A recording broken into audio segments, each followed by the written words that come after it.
everyone. Thank you very much for coming tonight to AKA Contemporary. We've got Hywel LIvingstone here, the sculptor, and Tim Fawcett, who are going to give us some idea of how they create these fantastic works of art. As I said, my name is Hywel LIvingstone, or for the Welsh crew, Hywel. I'm Welsh, I'm the sculptor. Grew up in West Wales, went to university in Winchester School of Art, and from there went to London to work for Anthony Caro as an assistant. And I'm still working there now, looking after the studio, the legacy, the exhibitions, the logistics, the restoration chiefly. So I do that 3 days a week, and I'm in my studio back in Cheltenham, where I live the rest of the week, making these sculptures. So I'll let you introduce yourself, Tim, and then we can go back to the... Hello, I'm Tim Fawcett, and I'm an artist living on the Isle of Wight currently, although I was I wasn't born here, but I was raised in Cambridge, or in a village called Compton, just outside. And I went to Hillsborough Sixth Form College, which is just about 100 yards that way, I think. From there I went to Cambridge Tech to do the Art Foundation, before moving on to BA Honours in Fine Art in Sunderland Polytechnic. And from there to, where did I go? To Brighton to study for a PGCE, Teacher Training in Art and Design.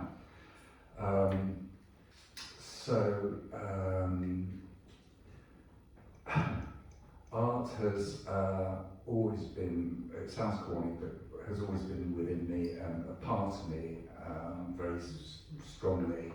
However, as life changes, you know, I moved to Brighton, and after college was married with kids and had to get a job. Anyway, I fast forward 25 years on and went back to exactly what I'd always wanted to do, which is painting. And luckily I've managed to I started working part-time and gradually painting more and more and more. Now I'm a full-time painter, and the best minutes, I wish I'd done it decades ago. But anyway, I think over to you. Well, I think what we'd like to do is we'll probably talk about how we operate, how we work in our studios respectively, because we could talk about that probably for hours. So we won't do that, we'll talk a bit about that, and what we'd like to do then is to have you ask us questions, because that'll help us a lot as well. Definitely, yeah. So, in terms of my studio practice, Tim and I were talking over emails and stuff, and we had the interview, which is now online, about our influences and things. And that's quite a tricky subject for me, having influences, mainly because of my training and effectively my first job working as an assistant for Tony Caro, who's, you know, as you all know, great sculptor, very important sculptor, and a nice man, very generous, but in order to be an effective assistant to a sculptor or a painter or any creative person, and especially him, you have to be inside his head and almost know what his next move was going to be before he did. Which is why he had such a high turnaround with students and things. He'd say, right, you can be here for 3 years, then you've got to go. I'm still there to 20 years later, so I'm one of the few people who managed to stick it. But it was extremely difficult for me to carry on my practice whilst working for him. Because at the time, I had a studio in East London, which is no longer there. It was where the Olympic Stadium is now.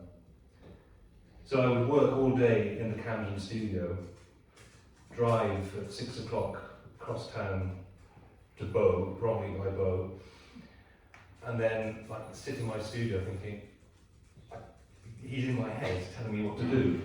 It was just so hard, and it took me, I think, about 5 years before I could switch off him and engage with what I wanted to do. And of course he's died now, so that's actually made it a little easier. It sounds morbid, but I hope you can understand it's not.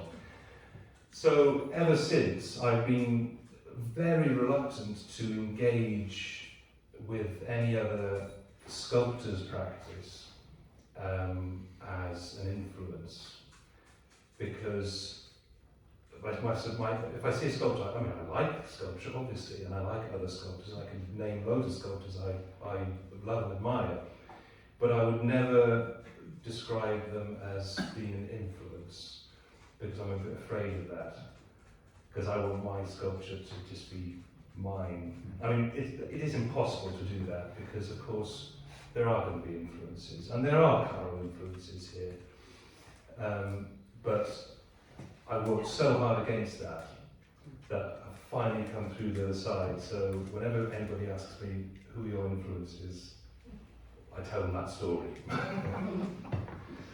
Tim. Oh, sorry, just getting Rupert here.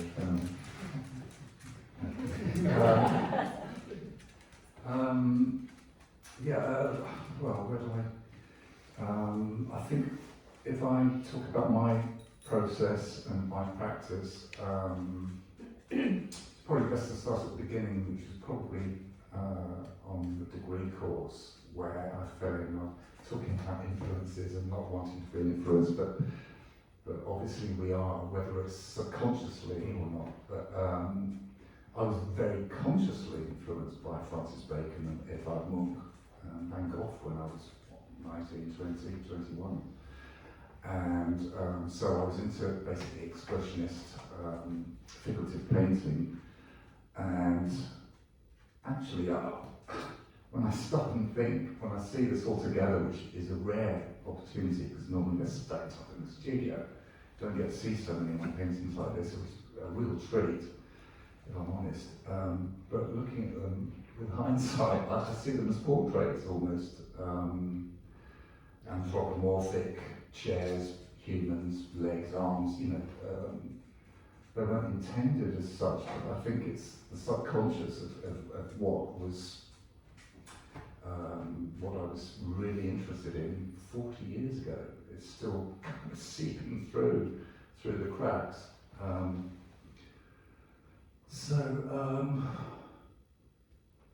don't know if, do you want to say some more?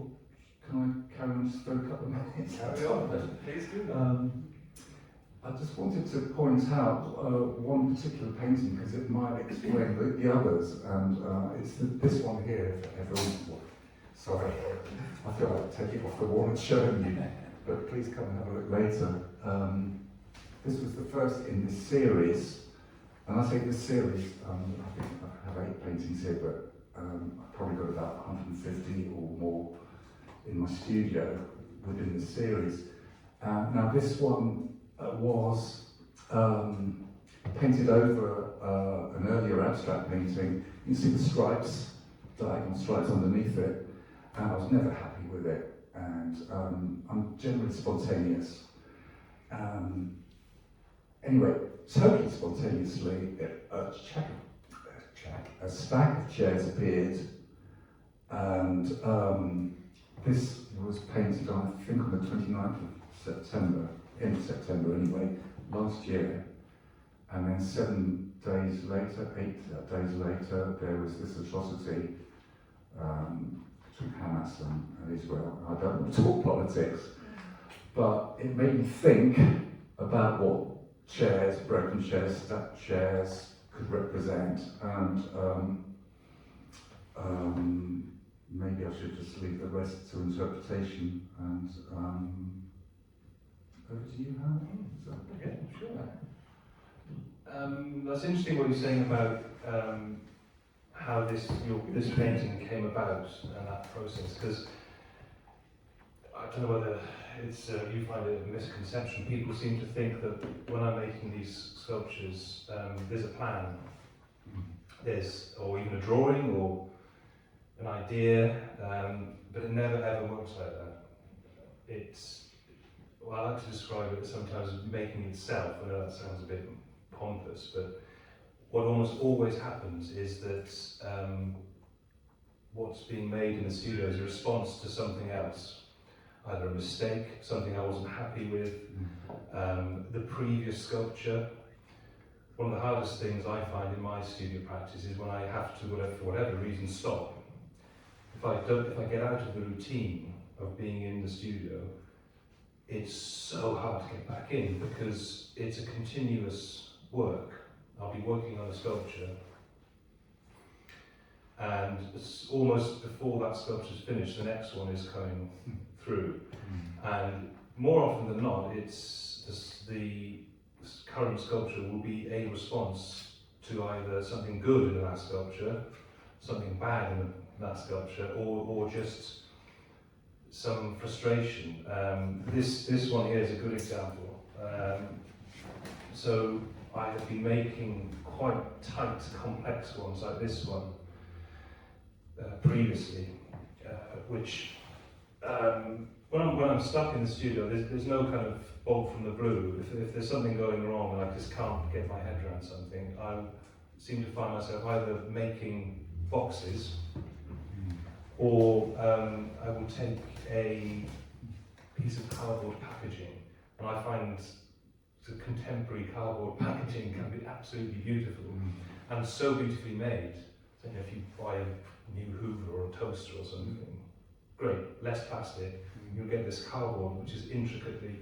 So the point is, if I'm stuck, I'll get one of those cardboard boxes, take it to the studio, and start copying it verbatim in stainless steel. It's just a sort of mindless, quite hard exercise. Not mindless, but it's a task, something to do. And once you start doing that physical thing, things start to happen. And then, if it's working, the sculpture will start to make itself. You'll say, oh, okay, it wants to do that. Okay, well, let's let it do that. Let's see where that takes us. And then, after a few days, few weeks, you put the cardboard bit in the bin, and then it's on its own. But the point I was making about reacting to the previous things, I'd made so many of these, it was starting to make my head hurt. So I thought, right, what do I need to do? The complete opposite. Something open, easy to look at. So then that's where something like this comes along. So instead of this interiority and this sort of tightness, you get the openness, the relative simplicity, comparative simplicity. And then that one, honey drop in the corner, is probably the what's the word I'm looking for? Not the nexus, what's it called? Zenith of that. As simple as I could bear to go was that. And then I felt ready to go back into this stuff. So it's sort of cyclical like that. That's my favourite. Is it? That is my favourite, yeah. Honey drop, is it? Yeah. Beautiful in its simplicity. There you are. But in order for it to be, in order for that simplicity to work, I had to go through that process first. Yeah. Okay. Process. Yeah. All I can say is, to the hobby. I was agreeing. I understand a lot of what you're saying about packaging or whatever. I think for me, probably similar to you, I don't know, but sometimes just to turn up to the studio and with no ideas at all, but just to be there, and sometimes with an hour of making cups of tea, more cups of tea, maybe a can of beer, and then magic happens. Yeah. You least expect it. But it's only through just being there and plugging away. And I think it's like a work ethic, working class ethic. To me it's exactly the same. Yeah. You just have to turn up. You have to turn up. Yeah. Even if there's nothing happening, if you haven't got any ideas, you have to just turn up at the studio. And it's hard work, and it can be demoralising sometimes when you have a streak of just, nothing's working. And if you don't turn up, nothing is going to work. So you just keep doing, keep going, and then My old professor in Winchester, he used to tell us a great story about that. He moved studios, and very disruptive. Moving studios is awful. I'm doing it now actually. It's horrible because it stops that rhythm, that consistency. But he said he got his new studio and he got in there and he just froze, didn't know what to do. And for us students, we thought, oh wow, he didn't know what to do. So he was a metal worker, and he said, I just threw a piece of metal on the ground and cut it in half, and then boom, he was off. And that's all it takes. There's no, well for me, nothing probably for you, there's no,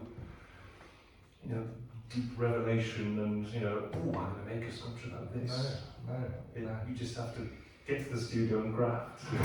Exactly. And sometimes it comes out as just a bad day and you just write it off and think, okay, well, I'll stack that to one side and come back to it later. And then something else might just appear. And it's so spontaneous most of the time. But if I'm honest, there are times I will stare at the same painting and think something not quite right.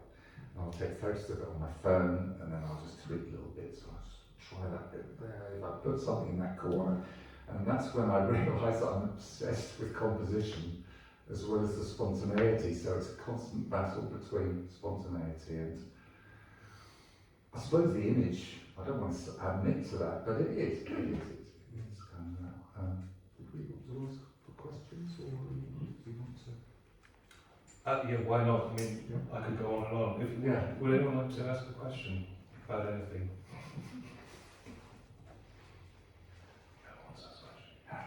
But they will. So, Hywel, Oh, sorry. after simplicity, the behind you, This one? and the honey drop. Honey drop, yeah. Yes. Is there a possibility of going back to more tight things? Absolutely, yes. And it's, yes, I've already, where am I? I've gone through the complicated things. Actually, in another show in London at the minute, I went mad and did a very complicated one, and then I've gone back to a very simple one since. It seems to be, now that I'm talking about it, it seems quite obvious, but that's kind of cycle. It sounds like a bit of a cycle. Yes. So when you're doing the more complicated ones rather than the open simple ones, is there a different kind of, do you have a kind of different, I don't know, heart feeling about it, or is it Gosh, just? that's a good question. Do you feel any different? Do you feel more kind of open when you're doing your open work? Or? That's a great question. That's very hard to answer. What I would say is that the sort of kick I get when I know it's going right is the same for both. Okay, that's what I'm. But getting that kick from the simpler ones is harder. Okay. Because I think with the more complicated ones, because by definition I've got more to work with. Sure. So if something's wrong, I can sort of tweak it and try again, and it takes longer. But if there's something wrong with one of these simple ones, it's quite catastrophic, and you have to go back to the start. You haven't got enough. I mean, I don't know whether you can equate it. No. It's a little bit different. Yeah. But there are similarities. Let's have another question. Stephen, I think you had a question. Yeah, I think you mentioned earlier that you had like 100 something in the collection. Yeah. How did you select the ones that you have on display here? I probably got more than that. It's one of my problems is I keep painting and I can't stop. Honestly, it's a problem because people occasionally say, "Oh, how much is this?" And I'm sorry, I painted over it. So many. So I'm trying to slow down and work differently, to be honest. The selection, sorry. I think I cut it down to maybe a dozen that I offered Ali and Kevin, and is it something like that? And you suggested these, so that's how it came about, really. But how did you choose these ones? I have no idea. Well, one or two of my favourites, in fact, I can't pick a favourite, but I was quite happy. And generally, I'm not very happy with anything I do. But there were I was reasonably happy with these. So. And of the others, are they all chairs? Some of them are more abstracted, but they're basically chairs, but people don't realise it unless I explain and show them. Very cool. Some are more abstracted, and some are just here's a chair, which will be painted over. But that's I hope that answers your question, Rupert. Any further questions?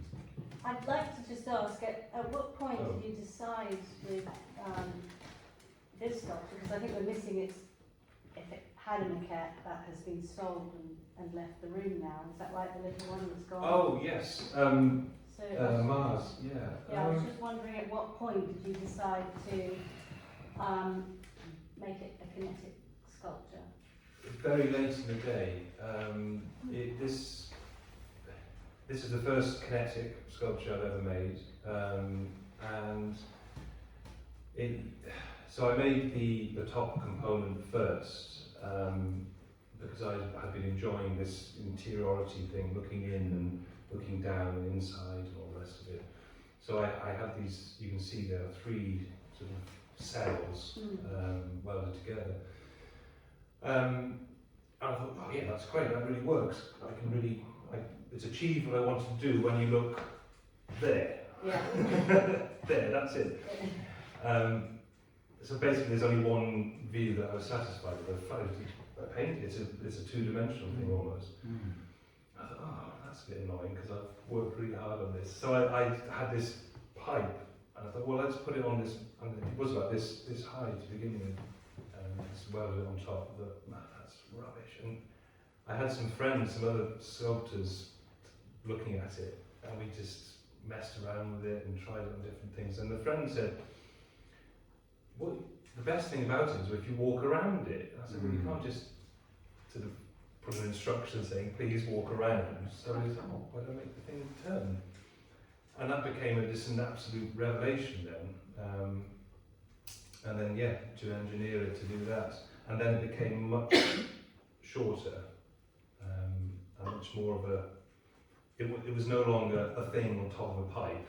It was a thing of it was one thing, not 2 things. Not a thing on a pipe or a plinth. Does that make any sense? So is that a new learning curve then? Yeah, to work huge, on yeah. the mechanics of it. Yeah. And that was a lot of fun. As a sculptor, I just love making things, and if there's a problem, I like finding a solution. And usually it's a visual one. And in this case, it was a combination of the visual and the technical. So yeah, it's got quite a kick out of that. What I like about it is when I look at sculptures, I do just what it's doing to the sculpture, and it's almost like it's doing that back at you. It's really, a byproduct of this is several people have seen it and not noticed that it spins, because if you actually walk past it, it spins at 1 revolution a minute, and it's almost like a walking pace. So if you just stand up and walk past it and look at it, it looks like it's static. It's a really weird thing. So many times I've walked past it in the studio and thought, oh, the batteries run out. And of course it hasn't. It's a really odd thing, not something I expected, but it's kind of cool. And Tim, there's a lot of energy in your work. It just almost seems to be doing the same sort of thing, almost constantly moving within the painting. Yeah, I can, quite honestly, I can spend maybe, I might make 1 or 2 marks and then stare at the damn thing for ages thinking, I don't know what I'm going to do next. And sometimes I will just kind of attack it almost physically with a spray can, rubbing the nozzle against the thing. But what I've increasingly done, I'm trying to see if there are any of these maybe examples. I think that might be the nearest one, where I've started taking out, so erasing some of the marks and simplifying it. which might be another direction that it's sort of shifting in, because I feel it's really important to just keep on moving, developing. Otherwise, what's the point? So I'm hoping that. Do you find do you find any consistency in how long each one takes? As you said, some are quick, some are slow. Yeah, well, I kind of almost prided myself that for 6, 7, 8 months, of just sort of starting and finishing a painting in a couple of hours.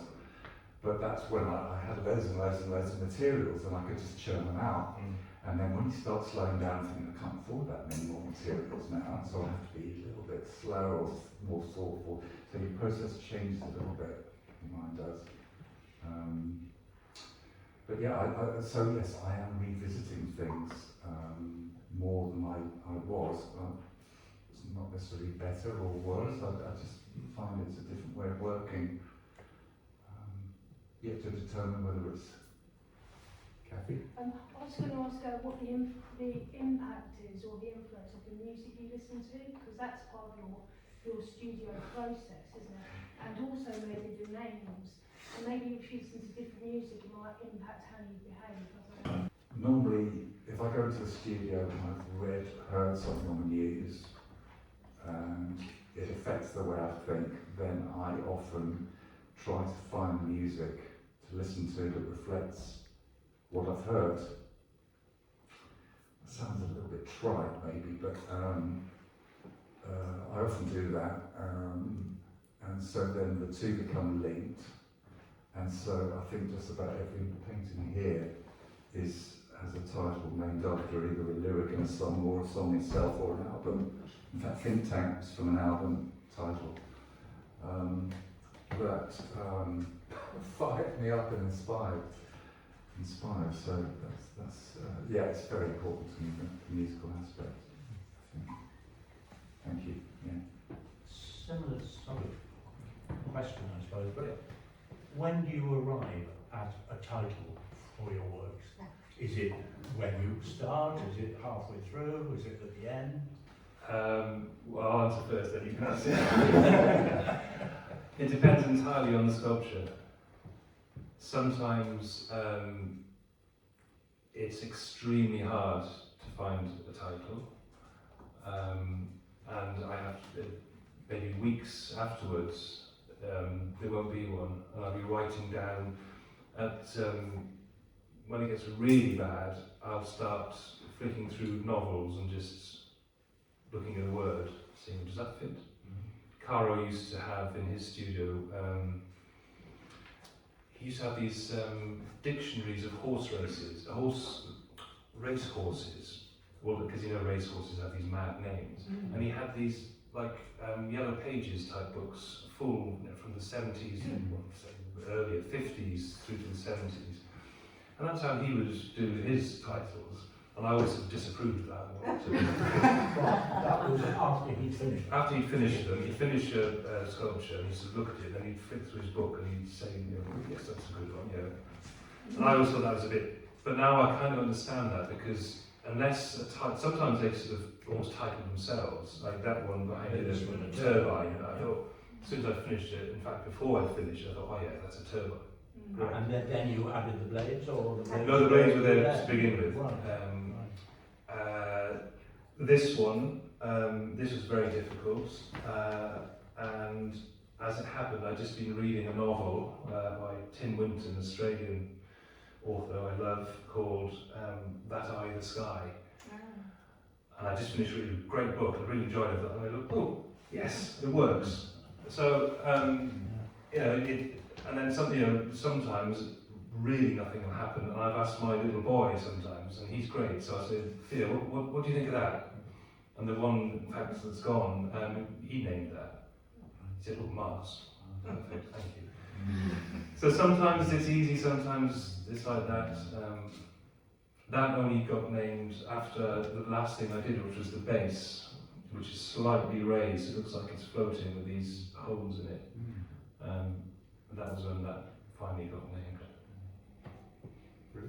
Brilliant. I did think of something to say, but now it's gone. It's an age thing, isn't it? But is it always from music? Not always. No.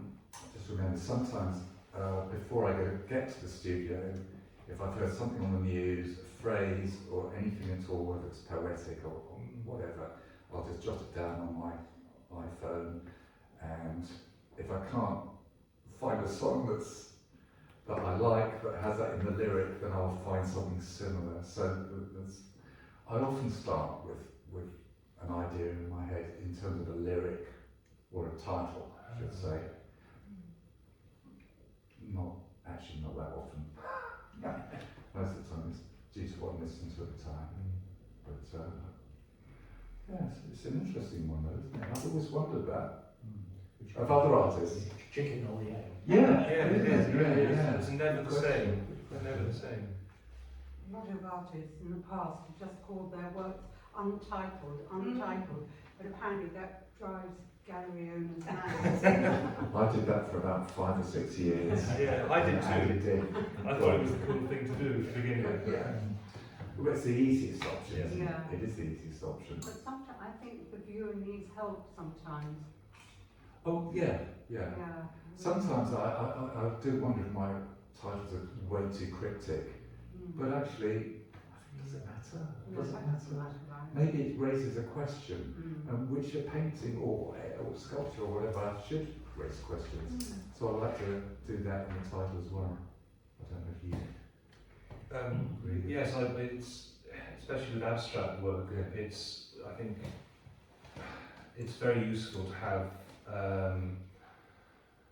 a well thought out title, not untitled 1, 2, 3, because I mean it's very difficult because you don't want to lead your viewer into a misinterpretation, but you want them to just let them sort of open a door a little bit, and then let them open it the rest of the way. Because I found with some of mine in the past, if I haven't titled them at all, there's just no engagement. But then if they do have a title, there's just enough to get to hook them.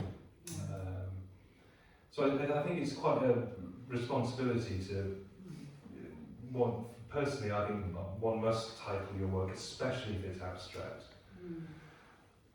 I do anyway, and I think it's a nice little, it adds something, it's almost a fun little addition to the studio practice, you've done the hard work, now let's give it a title.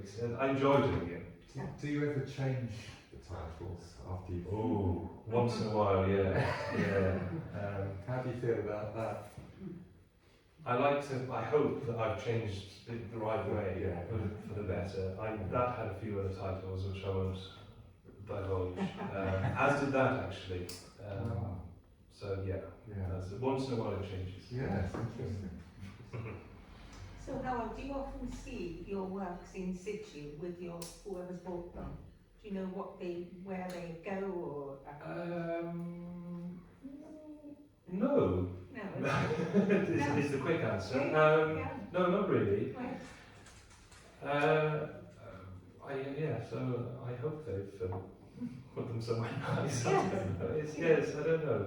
Sometimes they send me a picture, which is great, but the problem with the sculptures, of course, is they often need. I always build them with a plinth in mind, because I work on a steel workbench, which is a particular height for me. So I find it very hard to envisage them in a domestic setting. I mean, is that where a lot of them go, or do some go into? Yes, usually, yes. It is, Yeah. in people's homes? Yeah. Okay. So sometimes they've asked for a plinth to go with it, which is fine, Sure. but other times, it's... Last time I came to Cambridge, actually, I went to Kettle's Yard for the first time, and it blew me away how stunning that house is, and how that's set out. And I found it quite reassuring, actually, that you can show beautiful abstract sculptures in a domestic setting if it's done right. You know. You're lucky, you don't need a print for your work. I don't. I just wish I had a space this large where I could record several paintings at the same time. You know, I do wonder about, in terms of your working practice, do you work on several at the same time? No, I've tried. Yeah. I find it impossible. I have to be laser focused on one thing. I tried working in series, I maybe 2 or 3 at the same time, and it's just too much. I have to be total 100% on one, finish it, move to the next one. I'm generally the same, actually. Which when I see painters who are working on 4 or 5 or 6 simultaneously, I think, how can you do that? They must have assistants. Well, they do, but like you say, I think it comes down to focus, and I find that you have to have, like you said, laser sharp focus. It's quite intense.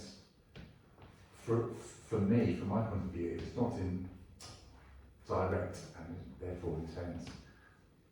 Then it has a little value. But what's the point? What's the point? Yeah. Other questions? I want to know, in what point in your experience you will find your work finished? That's an age-old problem.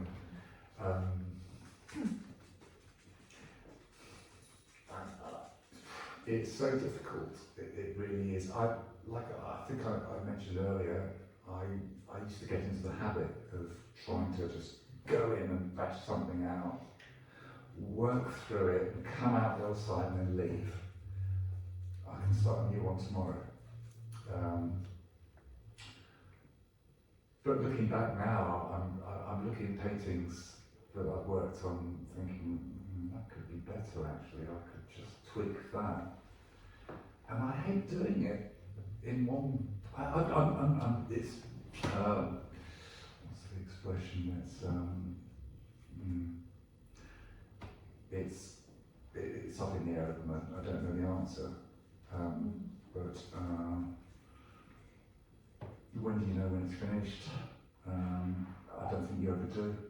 I think you just have to take a stab and say, okay, I think that's finished. If you change your mind later, it's not a crime. You can go back and change it. But it's the hardest thing, I find. I agree, it is one of the hardest things. I feel it's a little bit different to your approach to finishing. For me, part of my sculpture practice is, going back to that laser focus again, is almost training yourself to know when it's done, recognizing when it's finished. Sometimes, in fact often, I will go beyond that point, and then you realise, no, I need to, and you start literally cutting bits off. So a bit like, similarly perhaps when you're overpainting things, what I will do is cut things off. That one's a good example.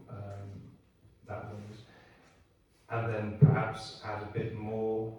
It's addition and subtraction for me, and then you just keep doing that, and then all of a sudden it'll be like a light bulb going off, and then you quickly need to stop, almost literally down tools.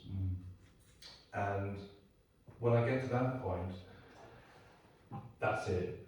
I will never go back to it. So in fact, I have got sculptures in my studio that I've had for 10, 15, 20 years, which I know I could have done better because I hadn't sort of got to that point in my practice. But I kind of quite like having them there. It's a bit like, I read lots of fiction, and I have quite a lot of bad fiction that I've read, or fiction I think is bad or didn't enjoy. But I like having them on my shelf because I always think, well, I remember reading that. but you can't really enjoy a really good book unless you know what a bad book's like. And I find the same with my sculptures. I will keep, I mean, not all of them, I don't have the space, but I do have some sculptures that I know are that good and I could have done better, but I have them almost as little talismans. It's a bit weird, but I think it's good to know, because you don't know if you've done something good unless you know what a bad thing looks like. I think there's another side. I think there's another side to it from my point of view, and that's because my process is so much quicker than yours. Due to paint dries up quicker than bending metal, and all of the hours you must put into those. But I really I think it's important sometimes to almost seal or encapsulate a moment of emotion really, and so if I'm painting something as directly as possible, then I don't want to come back to it tomorrow when I might be feeling different, or maybe I've heard something different on the news that has taken me away from it and has drawn my attention, to something else. So I do value being able to sometimes, not always, but just try and capture that essence of that afternoon, that day. Do you find it harder to stop with more complex paintings and sculptures, or the more simpler ones? Sorry, what was that? So you've got paintings, for example, that are like more complex and busier, and you've got ones that are a bit simpler. Yeah. Which is harder to draw a stop point to, like the busier ones or I keep looking at these thinking, I could tweak that, but of course I wouldn't, because they are of that time. But to answer your question, which are simpler, did you say? yeah, to find a stop point. To find a stop point. I think the busy ones, and I don't know why, I can't really explain that, but the busier, like that one over there is very busy, isn't it? And I wouldn't want to change that one iota. Whereas when I'm sort of editing down sometimes to minimise a painting, very few of them here actually. And maybe this one would be an example that could take longer to find the sculpt. I don't know. I really, actually, it's very impossible to say. I don't know. I think I get what you're saying, because I think it's the same for me. When you're making something simpler, there's no space. There's less space to hide. It's if something's going wrong, always going wrong. Whereas with something more complicated, for me anyway, I can sort of hone in on one piece that's going wrong, but the rest is okay. But if I use this for an example, so these 1, 2, 3 bits on the top, they came in right at the end, because I thought it's almost there. There's something not quite right, and all it was in fact these 2 blocks here. But both the composition and the orientation of those 2 blocks took me probably a week. But once I knew that was right, it was right. So in a sense, it was easy, because it's almost like you're building it up in parts and it becomes a whole. Whereas with something very simple like this, or honey drop, there aren't many parts. So if one part is wrong, it really kicks out the rest of it. So it's much harder to know when to stop with these ones, I find. These ones might take longer, but they're easier To figure out, to figure out. Does that make any sense? Yeah. It's very complicated. It's all, we're simplifying it massively. But God, that's exhausting. Hello. Would anyone like to ask any other questions? Oh, hello. You've spoken about value a couple of times and how it's important to really dedicate yourself to the thing that you're doing. What sort of thing do you hope to bring through your art into this world? From my point of view, it's just honesty. Okay. The most raw and possibly, just honest. I don't want to paint to value my work, I have to paint it myself and try to. It may be a cliche, but it took me years and years to learn that. Actually, I'd heard it, and I thought, I have to do this because then I said it. There comes a point where you just have to do it how you want to do it, or it's meaningless, I think. I totally agree. We're both privileged in the sense that we've got to the point where we can go to the studio and just do what we want. It sounds quite selfish, but we're being. I think it is quite selfish, unfortunately. But what you're doing is, or what I'm doing is, 100% just working through my stuff. I live in the world. I absorb things. I'm sensitive to things. But it's so generous because you're sharing your heart and soul. I guess, with other people. yeah. So that's the generosity thing. But whether they understand it, well, that's another question. But it's the goal is to satisfy something within yourself, and I think that what Tim was saying is it's basically an honesty. It sounds a bit pompous again, but it's the truth. Unfortunately, you're just doing your best to,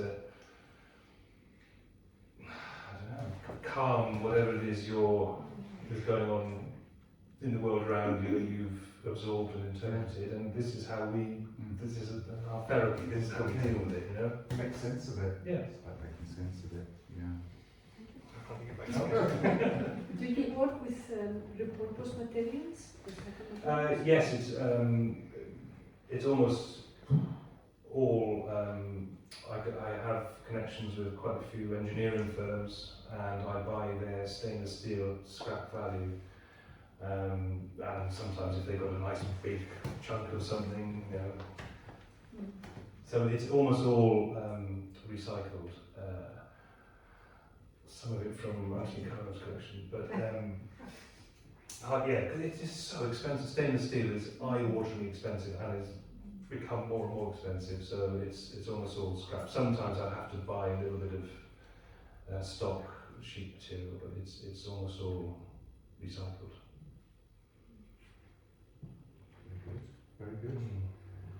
Well, I use the cheapest stuff I can get my hands on. Well, yes and no, but in terms of, I've probably only been using spray paint for about 3 years, I think. Something like that.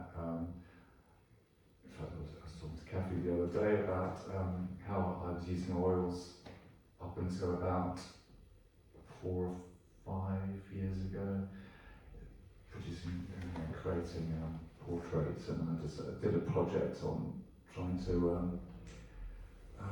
look at Caravaggio's work and reproduce his work, just to learn something, because I didn't know what I was doing.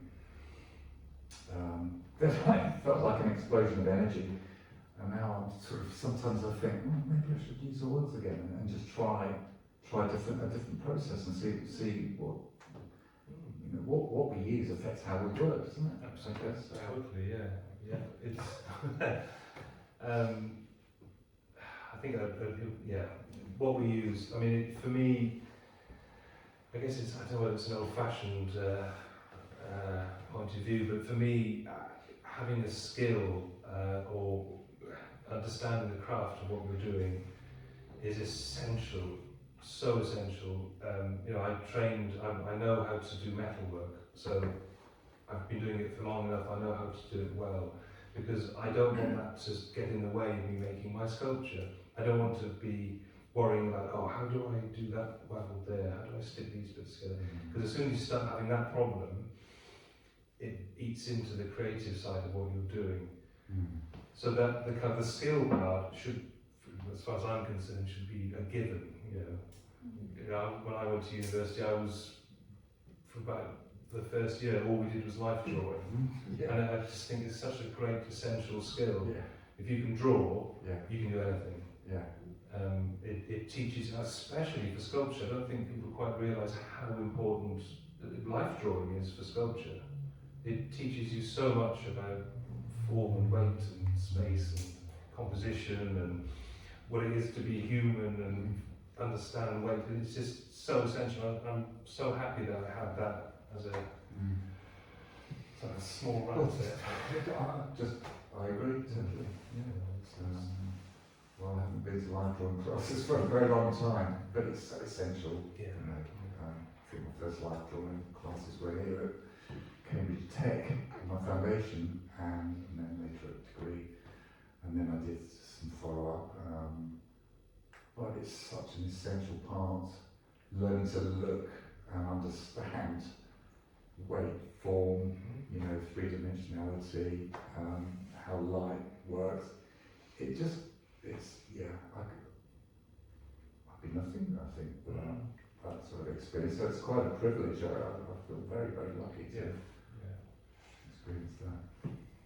Any other questions? Any more? Well, I have like two parts. Why stainless steel and why color? Within the Both for sculpture? me. Both questions. Yes. Okay, stainless steel first. Well, I started off using mild steel for probably the first 10 years of studio practice. But then I think with stainless steel, there's something so unique about the surface. How to describe it? With mild steel, it's it's much easier to create weight and volume, simply because you can tell without even knowing what that is. It's heavy. There's something instinctive palpable about the fact that I don't even need to touch this, but I know it's chunky. And whereas with the stainless steel, it's a bit more beguiling. It's a bit weirder somehow. It's sort of slightly on a, what's the right word? Or not surreal, but there's a strange surface weightlessness to stainless steel, which you can really play with. But then why not aluminum, which has a similar tint? Good question. I don't like aluminium. I think, it's a really good question. I don't know about you, but I can always tell when something's aluminium. There's something slightly too uniform and a bit dead about an aluminium surface, like that tripod stand. I know that's a highly finished, clean thing, but there's something a bit soulless. I'm probably not offending you if you're an aluminium fan, but not at all. so I enjoy that part of stainless steel, and I also enjoy what I found with stainless steel, because I enjoy welding and the craft of metalwork. Not that there's any welding on this actually, but with mild steel you can really go to town and show off with your welding, and it becomes part of the sculpture. And then that's going back to my sort of Caro training, and it becomes like a linear, almost like a drawing on the sculpture. But if you try and do that in stainless, I find personally, I don't know, it's not the same thing. It seems quite odd. That I think is probably one of the only stainless steel pieces where the wells are that visible. If you notice on pretty much all the other ones, I've tried to conceal the welding as much as possible, to lean into that weirdness of the surface. I want people to think, well, how does that stuff together? Oh, there's a bolt there, okay, but I kind of like messing around with the idea that you're not entirely sure how this thing is put together. So that's the stainless steel answer. The colour, I think a response then to how much I like the kind of weirdness of the surface and that ethereal quality. When you add colour to that, it kind of turbos it, makes it even more exciting for me anyway. And there's something about, I think I started using yellow first, and for whatever reason, I'm not a painter, I don't understand colour, but yellow with the stainless just like sang. I thought, wow, this is incredible. And so I lent into that, and then just had a bit of fun with perspex and acrylic. And sometimes there's no colour, but sometimes it needs just a little something, just to. It's an accent, isn't it? It's an accent, yes, yeah. Oh, Yeah, you can talk Accents about are that. talk about colour. Yeah. One more thing about the colour, sorry. I always think of colour in my sculptures not as a material, not as a colour. Yes. That's how I approach the colour. It's nothing to do with the surface. It's another material. So I wouldn't say that was stainless steel with red bits. I'd say stainless steel and perspex. They're two separate things. Thank you. Colour, forgive me if I've already said this. Did I say anything about newspapers? No. No, okay, thank goodness. I'm not repeating myself, thought I was going mad. It occurred to me recently, I was just saying the other day, that the colour palette that I've been using on the whole recently, with a couple of exceptions, I realised remind me of a newspaper print. And as a lot of them are sort of politically and emotionally charged, I think it was a subconscious thing, possibly. I don't know, maybe I'm just waffling on a bit. But I think it may be, with the sort of the neutral backgrounds in many paintings, and within a red or blue or anyway. Sorry, I'm waffling, I'm just fading, I think. Very much cool. Any other questions, please? Any other questions? Well, I think they work very well together for just that very reason that you said, the Oh. paintings and Of stuff. course, that's what I wanted to say. In that there's a sort of almost a They dynamic between them. That There's a dialogue, isn't there? Yeah. Between Hywel's work and mine. Absolutely, Which is, through the colour. which is so brilliant. Yeah. I was really struck by it before I even seen Hywel's work in the flesh. It just made sense. Made absolute sense. So And even your really neon chuffed. colouring in Think Tank is sort of picked up in Mars. Metro. Look at the linearity of this. Next to a couple of these as well. It all just sings together. Anyway. Yeah, been a Really- wonderful really show thrilled. and Thank you. an amazing talk. Thank you very much. Thank you. For your Thank you.